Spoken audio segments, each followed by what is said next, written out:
తడిసి మొక్కలు, పువ్వుల మొక్కలు, గులాబీ మొక్క, సంపంగి మొక్క, కనకాంబరాలు ఈ వాటని చూడండి అండి. ఎలాగ వర్షంలో తడుస్తున్నాడు చూడండి. వద్దంటుండగా చేస్తున్నాడు పని చూడండి. అక్కడ గులాబీ మొక్క ఒకటి, ఇగో గులాబీ మొక్క చూడండి. ఉండండి ఒక్క నిమిషం ఆగండి, చూపిస్తా. మీ నాన్నకి జ్వరం వచ్చినా జలుబు వచ్చినా నాకు సంబంధం లేదు. నాకు కానీ ఎవరేమో ఒక మాట అన్నారో బాగోచ్చు చెప్తున్నా.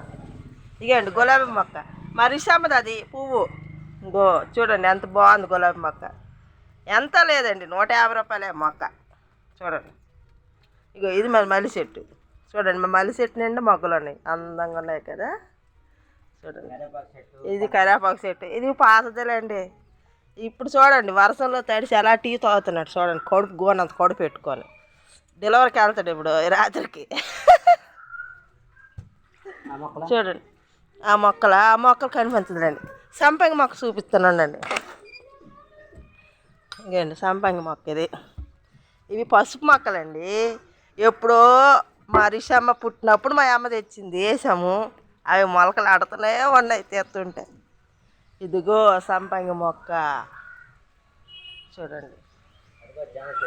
ఇది జామ మొక్క. ఏదో ఇంకో పిచ్చి మొక్క ఉందండి పక్కనే. ఇది మా టేక్ చెట్టు చూసావా ఎంత పొడవుగా ఉంది. ఇగోండి మరి ఇషాం పెళ్ళికల్లా ఒక 20,000 30,000 అవుతుందట మా ఆయన అంట. నిజమంతా అబద్ధం ఎంతో. చూడండి గోనంత కొడ పెట్టుకొని సినిమా చూపిస్తాను చూడండి. వర్షం ఎలా పడుతుందో చూడండి.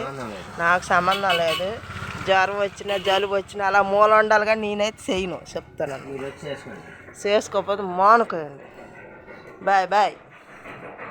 చూడండి ఇప్పుడు టైం ఎంత అయింది అనుకుంటాను? 9:30 అయింది. 7 గంటలకు బయటికి వెళ్ళి 9:30కి వచ్చిండు.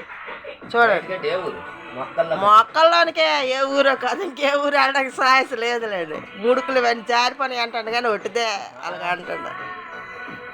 ఇంకెళ్తాను. I love you పెళ్ళమ్మా.